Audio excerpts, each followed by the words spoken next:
네, 함께 보실 하나님의 말씀은 로마서 13장 말씀입니다. 로마서 13장 7절부터 12절 말씀입니다. 제가 가진 성경으로 신약 성경 257페이지에 있습니다. 로마서 13장 7절부터 12절까지를 교독하시겠습니다. 제가 먼저 7절 읽겠습니다. 모든 자에게 줄 것을 주되 조세를 받을 자에게 조세를 바치고 관세를 받을 자에게 관세를 바치고 두려워할 자를 두려워하며 존경할 자를 존경하라. 피차 사랑의 빚 외에는 아무에게든지 아무 빚도 지지 말라.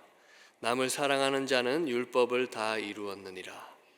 간음하지 말라, 살인하지 말라, 도둑질하지 말라, 탐내지 말라 한 것과 그 외에 다른 계명이 있을지라도 내 이웃을 내 자신과 같이 사랑하라 하신 그 말씀 가운데 다 들었느니라.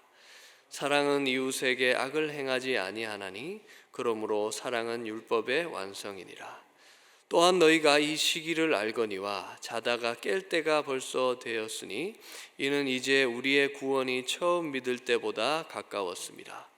밤이 깊고 낮이 가까웠으니 그러므로 우리가 어둠의 일을 벗고 빛의 갑옷을 입자. 아멘.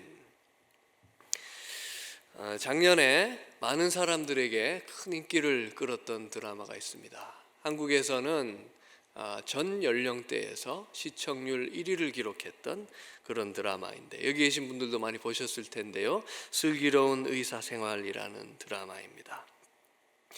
하도 많은 분들이 이야기하고 회자되어서 저도 좀 봤는데, 며칠에 걸쳐서 1편을 보고 2편을 보고 3편을 보는데 뭔가 좀 이상한 거죠. 왜냐하면 여느 드라마에서나 볼 수 있는 그런 드라마틱한 일들이 펼쳐질 생각을 하지 않는 것입니다. 그래서 한 4편 정도까지 보다가 중단을 했던 것 같아요. 나중에 어떤 분들과 대화를 하다가 우연히 이 드라마에 대한 대화를 하게 됐습니다. 그래서 제가 여쭤봤어요. 아니, 이 드라마는 어떤 드라마인지 모르겠습니다. 4편까지 봤는데 어떤 갈등이나 사건이 시작할 기미를 보이지 않던데 정말 재밌게 보셨나요? 이렇게 여쭤보니까 그분들의 대답이 이 드라마는 원래 그런 드라마라는 것이죠. 다른 드라마들처럼 극적인 사건의 전개로 진행되는 드라마가 아니라 일상의 소소함을 담고 있는 그런 드라마라는 것입니다. 그리고 지극히 현실적인 그 일상 속에서 사람들이 경험하는 일과 관계와 감정들을 통해서 남녀노소 할 것 없는 많은 사람들의 공감대를 불러일으키는 그런 드라마다, 이렇게 말씀을 하시더군요. 저는 그제서야 그 드라마가 저에게는 왜 그렇게 재미가 없었는가 하는 것을 깨닫게 됐습니다. 제가 전혀 다른 기대를 가지고 그 드라마를 봤기 때문이죠.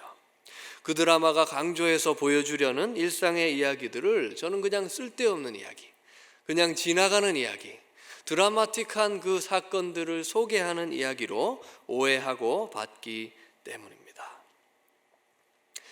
사순절을 지나면서 함께 로마서를 묵상하고 있습니다. 그동안 정말 하나님의 놀라운 말씀들을 들었죠. 하나님의 심판과 진노의 대상이었던 우리들이 예수님의 그 희생 때문에 죄와 사망의 법에서 해방되었고 믿음으로 값없이 의로운 사람들이 되었다. 그 무엇도 하나님의 사랑에서 우리를 끊을 수 없다. 이 좋은 소식이 온 세상에 전파될 것이다. 그야말로 드라마틱한 그런 하나님의 말씀을 우리들이 들었습니다. 그런데 목요일부터 우리가 함께 보고 있는 12장부터의 그 말씀은 그동안 어쩌면 그 드라마틱한 진리에 몰두되어 있었던 우리들을 다시 일상으로 돌아가게 하는 것 같습니다. 일상은, 우리의 삶은 그냥 주님께서 황홀한 가운데서 나팔 소리와 함께 임하실 때까지 그냥 견뎌야 하고 지나가야 하는 쓸데없는 그런 이야기에 불과하다. 이렇게 오해에 빠져있는 우리들에게 일상이, 우리들의 매일매일의 그 삶이 너무나 중요하다. 하나님이 기뻐하시는 영적 제사를 우리 매일매일의 삶을 통해서 올려드려야 한다. 이렇게 말씀하고 있습니다. 특별히 오늘 본문인 13장에서는 우리가 어떻게 하면 그 영적인 예배를 드릴 수 있는지 세 가지 구체적인 일상의 모습을 통해서 우리에게 보여주고 있습니다. 첫 번째로 우리는 슬기로운 시민 생활을 통해서 하나님께 영적으로 예배해야 한다는 것이죠. 1절과 2절을 보시면 이렇게 말씀하고 있습니다. 각 사람은 위에 있는 권세들에게 복종하라. 권세는 하나님으로부터 나지 않음이 없나니 모든 권세는 다 하나님께서 정하신 바라. 그러므로 권세를 거스르는 자는 하나님의 명을 거스름이니 거스르는 자들은 심판을 자취하리라. 맨 처음에 각 사람은 이렇게 시작하고 있죠. 그러니까 이 말씀이 로마서의 수신자들인 로마에 있는 그 성도들 뿐만 아니라 이 로마서를 하나님의 말씀으로 받아들이는 모든 크리스천들이 따라야 할 말씀이라는 것이죠. 그 말씀은 무엇입니까? 권세자들에게 복종하라는 말씀입니다. 여기서 권세들은 3절에 다스리는 자, 그리고 4절에 사역자와 동의어라고 할 수 있는데요, 이것은 어떤 천상의 권세를 이야기하는 것이 아니라 이 땅에 있는 정부 조직이나 그 정부 조직의 관료를 나타내는 말이죠. 그들에게 복종하라는 것입니다. 그렇다면 그들에게 왜 복종해야 한다고 말씀하는 것일까요? 그것은 바로 모든 권세를 다 하나님께서 정하시고 하나님께서 세우셨기 때문이다, 이렇게 말씀하고 있습니다. 다시 말해서 이 세상에 있는 어떤 권력이나 권세도 하나님의 그 정하심, 하나님의 그 뜻 밖에서는 존재할 수 없기 때문이다, 이렇게 말씀을 하고 있는 것이죠. 그래서 그 권세들에게 복종해야 하고 그들에게 거역하는 것은 하나님께 거역하는 것이나 마찬가지다, 이렇게 말씀하는 것입니다. 그런데 이 말씀은 참 깜짝 놀랄 만한 말씀인 것 같습니다. 특별히 당시의 로마 제국의 수도가 바로 이 로마였던 점, 그리고 이 제국 권력의 중심에 교회에 대해서 비우호적일 뿐만 아니라 오히려 적대적인 사람들로 가득했다는 사실을 우리가 생각해 본다면 더욱더 놀랄 만한 사실이죠. 우리에게도 질문이 생깁니다. 그렇다면 히틀러 같은 사람도 하나님께서 세우신 사람인가? 예수님에게 사형 선고를 내렸던 그 빌라도 같은 지도자도 그 지도자에게도 우리가 순종해야 하겠는가 하는 질문이 생기죠. 이런 질문에 대한 답은 하나님께서 왜 이런 권세들을 세우셨는지 하나님의 그 의도를 다루고 있는 3절과 4절에서 우리가 함께 찾아볼 수 있는 것 같습니다. 3절과 4절 제가 읽어드리겠습니다. 다스리는 자들은 선한 일에 대하여 두려움이 되지 않고 악한 일에 대하여 되나니 내가 권세를 두려워하지 아니하려느냐? 선을 행하라. 그리하면 그에게 칭찬을 받으리라. 그는 하나님의 사역자가 되어 내게 선을 베푸는 자니라.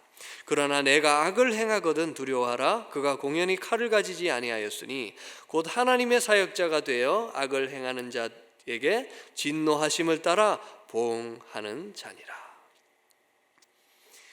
그러니까 하나님께서는 선과 악의 심판자 되시는 그 하나님을 대신해서 하나님의 대리자들, 하나님의 사역자들로서 그들이 선을 칭찬하고 악을 벌하게 하기 위해서 그 권세자들을 세우셨다는 것입니다. 그래서 법을 잘 지킬 뿐만 아니라 선을 행하는 사람들에게는 그 권세자들이 착한 효녀상, 용감한 시민상 같은 상을 주고 칭찬을 해준다는 것이죠. 하지만 법을 어기고 악을 행하는 사람들, 절도, 사기, 강도, 살인 같은 그런 악을 저지르는 사람들에게는 이 권세자들이 두려운 형벌을 내리는 심판자가 된다는 말씀이죠. 이처럼 하나님께서 권세자들에게 그 권력을 허락하신 것은 특별한 목적이 있기 때문이라는 것입니다. 분명한 의도가 있기 때문이라는 것이죠. 그런데 하나님께서 주신 이 권세를 하나님의 목적과 의도와는 전혀 다르게 오히려 악하게 남용하는 지도자들이 과거에도 있었고 오늘날에도 있다는 것입니다. 자기의 이기적인 목적을 위해서 선을 벌하고 오히려 악을 조장하는 그런 지도자들이 역사상에도 있었고 오늘도 있다는 것이죠. 그렇다면 이런 지도자들에게도 우리가 복종해야 하겠는가? 그럴 수 없다는 것이죠. 성경에는 이런 권세자들에게 하나님의 말씀에 반대되는 것을 이 권세자들이 요구할 때 그 명령을 거절했던 사람들의 이야기가 많이 나오고 있습니다. 출애굽기 1장에는 유대 남자아이가 태어나면 물에 빠뜨려서 죽여라 이렇게 명령하는 그 바로의 명령을 거부했던 산파들의 이야기가 나오죠. 다니엘서 6장에는 기도하지 마라 이렇게 명령하는 다리오 왕의 그 왕명을 거절했던 다니엘의 이야기가 나오고 있습니다. 사도행전 4장에는 복음을 전하지 마라 이렇게 명령하는 유대 산헤드린 공회의 명령을 거절했던 제자들의 이야기가 나옵니다. 그래서 권세자들이 하나님께서 주신 권력을 악을 벌하고 선을 칭찬하는 그런 일에 사용하는 대신에 하나님의 말씀과 어긋나는 것을 요구할 때는 우리가 마땅히 그 명령에 불복하고 오히려 하나님 말씀에 순종해야 한다는 것이죠. 그런데 여러분, 우리가 또 한편으로 기억해야 할 사실은 완전한 국가나 완전한 권력은 있을 수 없다는 사실입니다. 이 세상의 국가나 권력은 장차 예수님, 우리의 왕 되시는 예수님께서 오셔서 모든 것을 회복하시고 온전한 공평과 공의로 다스리실 때까지 임시 방편으로 주어진 것뿐이지 이 땅에서는 어떠한 권력도 어떠한 나라도 완전할 수 없다는 것입니다. 많은 사람들이 하나님이 다스리시는 나라, 성경에 기반한 나라 세워보려고 그토록 애썼지만 다 실패로 돌아가지 않았습니까? 당연하죠. 왜냐하면 죄인들이 모였으니까, 혹은 그 후손들이 죄인들이니까 실패할 수밖에 없었습니다.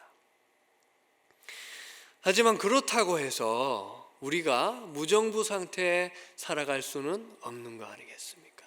그런 상태에 우리가 살아간다면 모든 종류의 범죄와 악이 어떤 통제도 받지 않은 채 활개를 치고 다니지 않겠습니까? 그래서 국가가 개인의 삶, 개인의 양심과 종교의 자유를 인정하고 국민들의 그 재산과 그 생명을 보호하는 국가의 순기능을 완전하지는 않지만 그래도 어느 정도 적절하게 하고 있을 때 우리는 그 국가에 소속된 사람들로서 한편으로는 국가가 더 올바른 방향으로, 성경적인 방향으로 나아갈 수 있도록 우리의 목소리도 내고 투표도 하면서도 우리에게 주어진 그 시민의 책임과 의무를 다해야 한다는 것입니다. 바로 이러한 이유 때문에 바울은 5절과 6절에서 말씀하고 있는 것이죠. 그러므로 복종하지 아니할 수 없으니 진노 때문에 할 것이 아니라 양심을 따라 할 것이니라. 너희가 조세를 바치는 것도 이로 말미암음이라. 그들이 하나님의 일꾼이 되어 바로 이 일에 항상 힘쓰느니라. 그러니까 두려워서 처벌받을까 봐 그들에게 복종하는 것이 아니라 국가가 그 권세를 가지고 다스리도록 하신 분이 하나님이라는 사실, 그리고 그 권세자들이 하나님의 대리자로서 악을 통제하고 악을 벌할 뿐만 아니라 여러 가지 개인들이 할 수 없는 선한 사업, 도로도 깔고 어려운 사람들을 도와주고 스티뮬러스 체크도 주고 국민의 생명과 재산을 보호하기 위해서 여러 가지 사업을 한다는 사실을 우리 양심으로 인정하고 믿기 때문에, 고백하기 때문에 그들에게 우리가 사회의 일원으로서 협조하고 또 우리가 그들이 진행하는 그 일들을 위해서 세금을 내야 한다는 것입니다. 오래전에 제가 전도사로 유년부 사역을 하고 있을 때 설교 시간에 아이들에게 질문을 했습니다. 얘들아, 예수님께서 이 땅에 왜 보물을 쌓아두지 말라고 하셨을까? 이렇게 질문하니까 아이들이 어찌 대답해야 될 바를 알지 못하고 정말 유구무원하고 있는데 맨 뒤에 한국에서 온 지 얼마 되지 않은 초등학교 3학년 아이가 손을 번쩍 들더라고요. 그래, 네가 한번 이야기해봐. 그러니까 얘가 자신 있게 탁 일어나더니, 전도사님, 예수님께서 왜 이 땅에 보물을 쌓아두지 말라고 하셨냐면요, 이 땅에 보물을 쌓아두게 되면 세금을 내야 하기 때문입니다. 이렇게 말을 했습니다. 여러분, 요즘 세금 시즌이죠. 생활하기도 빡빡한데 하나님께 드리는 것도 참 힘겹고 어려운 것 같은데, 나라에서 세금을 이만큼이나 떼가다니, 피 같은 돈, 정말 내가 알지도 못하는 사이에 이만큼이나 벌써 떼갔다니, 우리의 마음이 불편하고 좋지 않을 때가 있는 것이 사실이죠. 그런데 오늘 말씀은 한 국가에 속한 시민으로서 나라를 사랑하고 존중하는 것이, 나라에 세금을 내고 우리에게 주어진 그 시민의 책임과 의무를 다하는 것이, 모든 권세를 세우신 분이 하나님이시다, 이렇게 고백하는 우리들에게는 영적인 예배가 될 수 있다는 것입니다. 이처럼 우리는 모범적인 시민 생활을 통해서 주님 앞에 예배해야 합니다. 두 번째로, 우리는 슬기로운 이웃 생활을 통해 예배해야 합니다. 8절 우리 함께 읽겠습니다. 피차 사랑의 빚 외에는 아무에게든지 아무 빚도 지지 말라. 남을 사랑하는 자는 율법을 다 이루었느니라. 예전에는 빚 지고 못 사는 분들이 많이 있었는데, 이제는 빚을 지지 않고는 살아갈 수 없는 그런 시대가 되었죠. 그런데 여기서 아무 빚도 지지 말라 하는 이 말씀은 우리가 어떤 빚도 져서는 안 된다 하는 그런 말씀이라기보다는 모든 빚을 정해진 시기에 다 갚으라 하는 말씀으로 보는 것이 옳습니다. 그런데 여기에 예외가 있죠. 바로 사랑의 빚입니다. 한글 성경을 보면 다른 빚은 다 갚아야 되는데 이 사랑의 빚만은 갚지 않고 남겨둬도 된다, 이런 말로 우리가 어쩌면 오해할 수도 있을 것 같은데요, 이 말은 그런 의미가 아니라, 사랑의 빚은 우리가 전부 다 갚을 수 있는 다른 빚들과는 달리 우리가 도저히 다 갚을 수 없는, 그래서 우리가 빚진 상태로 있을 수밖에 없는 그런 빚이라는 것이죠. 그러니까 우리가 진 이 사랑의 빚은 우리가 죽을 때까지 갚아야 하지만, 그때까지 갚아도 우리가 다 갚을 수 없는 그런 빚이라는 것입니다. 여러분, 사랑하는 것, 다른 사람들을 사랑하는 것 쉽습니까? 어렵습니까? 어렵죠. 나는 사랑하는 것이 너무 쉽습니다, 이렇게 말할 수 있는 사람이 누가 있겠습니까? 제가 저희 교구에 오솜의 분들과 모임을 하다가 여쭤봤습니다. 그렇다면 우리가 이렇게 사랑하기 어려운 이유가 무엇일까요? 한 분이 대답을 하셨습니다. 네, 우리가 사랑이 너무 없기 때문입니다. 저는 그렇게 사랑할 수 없는 이유를 자신에게 돌리는 그 모습을 보고 리더다우신 그런 마음이다, 이런 생각을 했습니다. 하지만 여러분, 사랑하기 어려운 이유, 우리가 사랑이 없기 때문이기도 하겠지만, 한편으로는 사람들이, 우리 서로가 사랑스럽지 않기 때문이지 않겠습니까?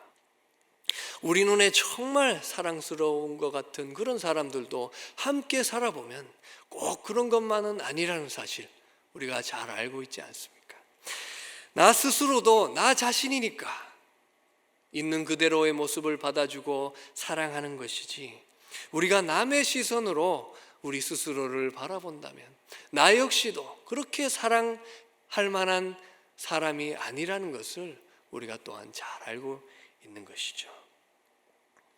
그래서 우리는 사랑스러워서 사랑한다면 이 세상에 나를 포함해서 사랑할 수 있는 사람은 아무도 없다는 사실을 발견하게 되는 것 같습니다. 그런데 오늘 말씀은 우리 사랑의 동기가 사람들이 사랑스럽기 때문이 아니라 우리가 다 갚을 수 없는 빚이 있기 때문이다 말씀하고 있죠. 우리가 앞서 함께 봤듯이 로마서 5장에는 이런 말씀이 있습니다. 우리가 아직 죄인 되었을 때, 우리가 아직 하나님과 증오의 관계인 원수 되었을 때에 우리에게서 사랑받을 만한, 사랑할 만한 그 이유를 도저히 찾을 수 없을 그때에 그리스도께서 우리를 위하여 죽으심으로 하나님께서 우리에 대한 자기의 사랑을 확증하셨느니라. 또 요한복음 13장 34절에서 예수님께서는 이렇게 말씀하십니다. 새 계명을 너희에게 주노니, 새로운 채무, 새로운 빚을 너희에게 주노니 서로 사랑하라. 내가 너희를 사랑한 것 같이 너희도 서로 사랑하라. 여러분, 우리가 사랑해야 하는 이유는 사람들이 사랑스러워서가 아닙니다. 우리가 바로 이런 사랑을 받은 사람들이기 때문에 도저히 다 갚을 수 없이 사랑의 빚을 지고 있기 때문에 빚을 갚는다는 심정으로 일평생 이웃들을 사랑하며 살아야 한다는 것입니다. 그리고 이렇게 이웃을 자신과 같이 사랑함으로써 사랑의 빚을 하나님께 갚아 나가는 사람들은 율법의 선한 목적을 다 성취하고 이루는 사람들이기 때문에 그 자체로 하나님께 드려지는 영적인 예배가 된다, 이렇게 말씀하는 것입니다. 여러분, 사랑스러워서가 아니라 사랑받았기 때문에 사랑하시기 바랍니다. 이처럼 우리는 사랑하는 이웃 생활을 통해 주께 예배해야 합니다. 세 번째로 우리는 슬기로운 개인 생활을 통해 주님 앞에 예배해야 합니다. 11절과 12절 전반부는 이렇게 말씀하고 있습니다. 또한 너희가 이 시기를 알거니와 자다가 깰 때가 벌써 되었으니 이는 이제 우리의 구원이 처음 믿을 때보다 가까웠음이라. 밤이 깊고 낮이 가까웠으니. 여기서 시기라는 말은 우리가 한 번쯤은 들어본 카이로스라는 단어를 번역한 것인데, 성경에서는 하나님께서 정하신 결정적이고 운명적인 시점을 가리킬 때 사용되는 단어입니다. 여기에서는 그 시점이 언제입니까? 밤이 거의 다 끝나가고 낮이 가까이 왔기 때문에 잠에서 깨어날 시점이 되었다. 다시 말해서 하나님께서 약속하신 그 구원이 예수님의 재림과 함께 온전하게 성취되는 그날이 가까이 다가온 시점이라는 것이죠. 그런데 여기서는 그 시점을, 이런 시점을 인식하고 알고 있는 것을 넘어서서 이런 시점이 요구하는 것들을 충족해야 한다는 것을 강조하고 있습니다. 여러분, 가끔 악몽 꾸시는지 모르겠습니다. 우리 토요 새벽 기도에 오시는 분들은 다 성령 충만한 분들이기 때문에 악몽 꾸지 않으실 것 같은데, 제가 아주 가끔씩 꾸는 악몽이 있습니다. 바로 군대에서 휴가를 나왔다가 휴가 복귀를 늦게 하는 그런 꿈입니다. 제가 실제로 쫄병 때 차가 너무 막혀서 휴가 복귀를 늦게 하는 바람에 고참들에게 아주 오랜 시간 동안 시달림을 받았던 그런 기억이 있는데, 그 기억이 아직도 남아있는지 그 꿈을 가끔 꾸곤 하죠. 그런데 제가 여러 사람들과 대화해 보니까 모양은 다르지만 이렇게 시간과 관련된 악몽을 꾸는 분들이 많이 있더라고요. 결혼식에 벌써 도착해 있어야 하는 시간인데 버스가 삥삥 돌아서 다른 곳으로 가고 있는 그런 악몽. 시험 준비가 되지 않았는데 갑자기 시험 시간이 되어서 시험장에 앉아있는 악몽. 설교 준비가 안 되었는데 갑자기 자신이 강단 위에 이렇게 서 있는 것 같은 그런 악몽. 여러분도 이런 꿈 꾸실 때 있으시죠? 그런데 이런 꿈들은 모두 특정 시점에 어딘가에 도달해 있어야 한다거나 어떤 준비가 되어 있어야 하는 상황을 담고 있는 그런 꿈들이죠. 마찬가지로 오늘 말씀은 예수님께서 다시 오시는 그날이 우리에게 악몽이 되지 않도록 준비하고 있어야 한다, 우리에게 이렇게 말씀하는 것 같습니다. 이미 깨어날 시점이 지났는데 아직 잠에 들어있는 것은 아닌지 우리에게 질문하고 있는 것이죠. 그렇다면 우리의 꿈처럼 도둑같이 임하게 될 그날이 우리에게 악몽이 되지 않으려면 우리는 어떤 준비를 해야 하는 것입니까? 12절 후반부부터 14절까지는 이런 말씀을 하고 있습니다. 그러므로 우리가 어둠의 일을 벗고 빛의 갑옷을 입자. 낮에와 같이 단정히 행하고 방탕하거나 술 취하지 말며 음란하거나 호색하지 말며 다투거나 시기하지 말고 오직 주 예수 그리스도로 옷 입고 정욕을 위하여 육신의 일을 도모하지 말라. 그러니까 어둠의 일, 육신의 일, 술에 취해서 흥청망청 먹고 마시고 성적인 죄에 빠져 있고 다툼과 시기하는 죄를 멀리해야 한다는 것입니다. 이미 그 날이 임한 것 같이 빛의 갑옷을 입고 성령이 주시는 능력을 가지고 우리 안에 잔재해 있는 그 죄성과 싸워야 한다는 것이죠. 그리고 아담으로부터 물려받은 우리의 옛사람, 자기중심적인 쾌락과 다툼을 추구하는 그 옛사람을 이제는 벗어버리고 예수님께서 입혀주시는 그리스도의 그 거룩한 행실을 입고 살아가야 한다는 것입니다. 우리가 이렇게 성령의 능력으로 우리 육신의 소욕을 이기고 극복하고 거룩한 개인의 삶을 살아갈 때, 주님 다시 오심을 준비할 때 이것이 하나님께는 영적인 예배가 된다는 것입니다. 그리고 주님 다시 오시는 그날이 우리에게는 악몽이 아니라 황홀한 날이 된다는 것입니다. 이처럼 우리는 거룩한 개인 생활을 통해서 아버지 하나님께 영적인 예배를 올려드려야 합니다. 그래서 오늘 본문은 우리가 지극히 일상적인 삶의 현장에서 모범적인 시민 생활을 통해, 사랑하는 이웃 생활을 통해, 또 거룩한 개인 생활을 통해 아버지 하나님께 예배해야 한다, 이렇게 말씀하고 있습니다. 앞서 말씀드린 슬기로운 의사생활이라는 드라마에는 극중 인물인 이익준이라는 의사의 이런 명대사가 있다고 합니다. 우리 딱 10분만 있다 시작해요. 아이가 매년 어린이날마다 돌아가신 아빠 때문에 울면서 보낼 수는 없잖아요. 평소 자신이 돌보던 그 환자가 교통사고 때문에 뇌사 상태에 빠져서 실려오게 되었고, 그분의 뜻에 따라서 장기 기증 절차를 진행하고 그리고 난 후에 사망 선고를 해야 하는데, 그날이 바로 어린이날 밤 11시 50분이었던 것이죠.